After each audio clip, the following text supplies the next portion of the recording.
Hai, halo, salam damai dan sejahtera bagi kita semua. Yang saya hormati Ibu dosen Dr. Randa Haji Suhartiningsih MPD selaku dosen dalam mata kuliah Manajemen PAUD. Perkenankan di sini saya Yusepin Oktavia Wulandari, mahasiswi dari Fakultas Ilmu Pendidikan Program Studi Pendidikan Guru Anak Usia Dini semester 5 dengan nomor induk mahasiswa 186200032 di Universitas Pancasakti Bekasi, Kampus D.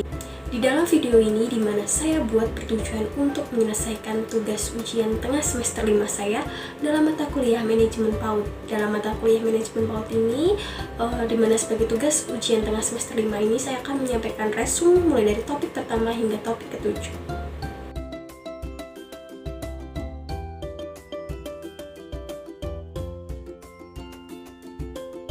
Dalam topik pertama ini, saya akan menyampaikan resume mengenai pengantar manajemen PAUD. Pengertian manajemen PAUD adalah upaya untuk mengatur proses pendidikan anak usia dini agar dapat mencapai tujuan dari PAUD, yaitu memberikan pendidikan terbaik kepada anak untuk membantu pertumbuhan dan perkembangannya. Unsur-unsur yang diperlukan dalam manajemen yaitu adanya struktur organisasi yang baku dan berlaku, adanya visi, misi, dan tujuan organisasi, adanya program dan kegiatan yang akan dilakukan, adanya yang memimpin atau mengatur dan yang dipimpin atau diatur, ada ketentuan hukum dan aturan yang diterapkan dalam organisasi tersebut, adanya sarana dan prasarana dan waktu yang tersedia diperlukan, persamaan persepsi, komitmen, integritas, dedikasi, loyalitas, wewenang dan tanggung jawab semua pihak dalam organisasi tersebut, adanya manfaat atas aktivitas yang dilakukan organisasi tersebut bagi masyarakat, kesejahteraan umat bersama. Kemudian, apa dari konsep manajemen PAUD? Manajemen anak usia dini adalah mengelola, mengkoordinasikan, atau mengarahkan proses interaksi pendidikan antar siswa, guru, dan lingkungan secara teratur, terencana, sistematis untuk mencapai tujuan pendidikan anak usia dini. Menurut Sulistyorini, manajemen pendidikan adalah suatu kegiatan atau rangkaian kegiatan yang berupa proses pengelolaan usaha kerjasama sekelompok manusia yang tergabung dalam organisasi pendidikan untuk mencapai tujuan pendidikan yang telah ditetapkan sebelumnya agar lebih efektif dan efisien. Dan untuk ruang lingkup manajemen PAUD, diantaranya yang pertama, manajemen kurikulum PAUD, 2. Manajemen pendidikan dan tenaga kependidikan PAUD, 3. Manajemen anak didik di lembaga PAUD, 4. Manajemen sarana dan prasarana PAUD, ke-5. Manajemen desain lingkungan PAUD, ke-6. Manajemen proses input dan output PAUD, ke-7. Manajemen pengawasan dan supervisi PAUD, ke-8. Ada tujuan manajemen PAUD. Mengacu pada pengertian manajemen PAUD, tujuan utama manajemen PAUD adalah untuk memastikan anak usia dini di Indonesia agar mendapatkan pertumbuhan dan perkembangan yang maksimal. Di antaranya tujuannya yaitu efektif. Dengan adanya manajemen PAUD, maka diharapkan semua program PAUD dapat terlaksana dengan baik. Kemudian efisiensi, di mana efisien sangat erat hubungannya dengan penghematan. Dengan kata lain, semua program PAUD dapat terlaksana dengan baik dengan menggunakan sumber daya seminimal mungkin. Baik, itu tadi adalah konsep dari manajemen PAUD. Selanjutnya, di slide berikutnya akan membahas mengenai pendekatan manajemen PAUD. Sistem pendidikan ini termasuk sebuah organisasi formal yang harus diperlakukan sebagai suatu sistem terbuka, karena sistem ini secara terus-menerus melakukan transaksi dengan lingkungan luarnya. Selain itu, secara mutlak sistem ini juga sangat tergantung dengan faktor sekelilingnya dalam usaha mendapatkan sumber-sumber yang dibutuhkan untuk berlangsungnya hidupnya. Manajemen pendidikan memiliki peran yang penting dalam lembaga sekolah atau organisasi. Pendekatan sistem pada manajemen pendidikan memiliki keuntungan dengan tujuan yang ingin dicapai. Pendekatan sistem ini terdiri atas komponen-komponen utama, yaitu terdiri dari masukan mental, yaitu siswa, komponen proses diri atau proses manajemen sekolah, termasuk prosesnya.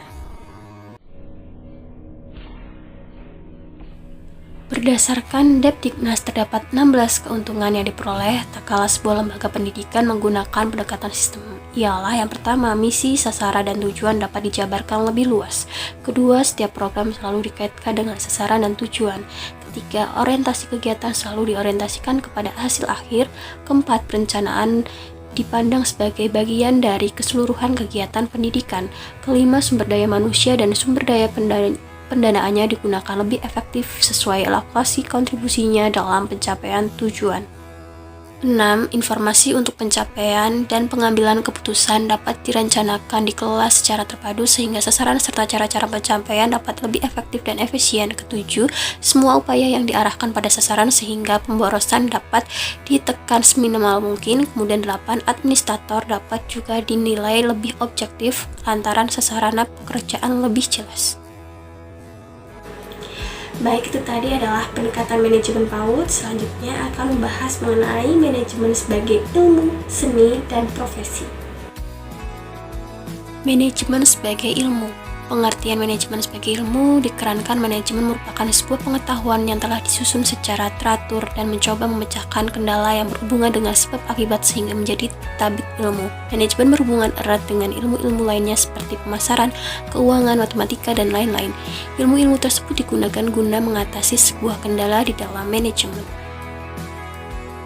Manajemen sebagai seni. Manajemen sebagai seni merupakan cara pada mengatasi kewajiban ataupun tugas bersama dengan kerjasama tim. Penjabaran manajemen sebagai seni memiliki sudut pandang bahwa pada pencapaian tujuan organisasi atau kelompok, maka diperlukan kerjasama dengan orang lain. Letak seni dalam hal ini adalah bagaimana cara memerintah orang lain supaya mau bekerja sama untuk meraih tujuan bersama. Sehingga manajemen dianggap sebagai seni oleh Mary Parker Follett karena pada kegiatan perayaan tujuan dilakukan melalui cara-cara mengatur orang lain dalam menjalankan tugasnya. Pada kasus ini, kemampuan untuk melihat integritas dan totalitas pada bagian yang terpisah pada visi yang sama merupakan seni dalam manajemen. Seni dalam manajemen mencakup kemampuan dalam menyatukan visi atau tujuan dan bagaimana aspek seperti perencanaan, kepemimpinan, komunikasi, dan mengambil keputusan berhubungan dengan unsur manusia tentang cara pendekatan manajemen seni. Manajemen sebagai profesi. Selain sebagai ilmu dan seni, juga dikatakan bahwa manajemen sebagai profesi menurut Kamus Besar Bahasa Indonesia atau KBBI dijelaskan bahwa profesi adalah bidang pekerjaan yang didasarkan pendidikan kemampuan tertentu menurut Bigor. Kemudian menurut Henderson dan Piloid memiliki sudut pandang bahwa manajemen sebagai profesi dan menyatakan bahwa suatu posisi dapat dijabarkan sebagai profesi apabila berdasarkan pada suatu wadah ilmu pengetahuan yang dilaksanakan secara sistematis dan meminta kecerdasan serta kemampuan untuk memecahkan permasalahan yang ada baik ditinjau dari teori maupun praktik lapangan. Kemudian suatu profesi seperti membutuhkan waktu yang lama untuk melakukan persiapan pencapaian spesialisasi berdasarkan suatu latar belakang pendidikan yang luas. Profesi memberikan berbagai macam kesempatan dan menyediakan waktu bagi para anggotanya dalam aktivitasnya mengikuti pelatihan yang dipergunakan untuk peningkatan dan penyelenggaraan pengetahuan mereka. Dan pelatihan ini dilakukan terus-menerus untuk menjaga tingkat up-to-date masing-masing anggota. Suatu profesi memerlukan penelitian dan pendidikan secara ilmiah dan berkelanjutan. Melalui alasan tersebut, maka manajemen memiliki sifat profesi di mana terdapat beberapa penekanan yang mengarahkan kepada kesimpulan tersebut. Baik, itu tadi adalah pembahasan mengenai manajemen sebagai ilmu, seni, dan profesi. Selanjutnya di slide berikutnya akan membahas mengenai manajemen kurikulum dan siswa. Manajemen kurikulum merupakan suatu ilmu atau seni untuk merumuskan pedoman penyelenggaraan kegiatan belajar baik di luar maupun di dalam kelas yang di dalamnya didukung dengan sebagian sarana prasarana.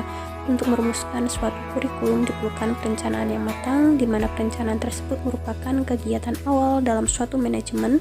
Dalam merencanakan suatu kurikulum diperlukan banyak keterampilan, salah satunya keterampilan konseptual. Ya, tadi itu adalah pembahasan mengenai manajemen kurikulum dan siswa.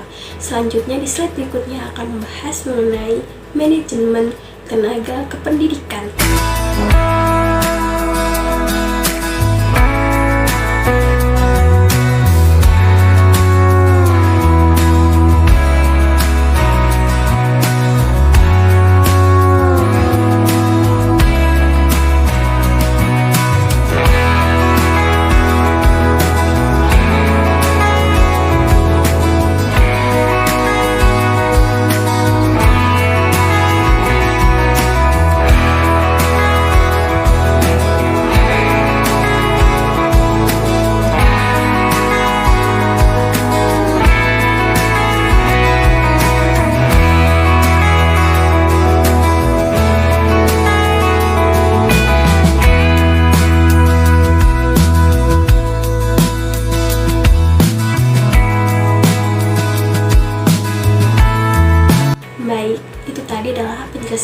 penjelasan mengenai manajemen tenaga kependidikan. Di slide yang berikutnya akan membahas mengenai manajemen keuangan dan humas.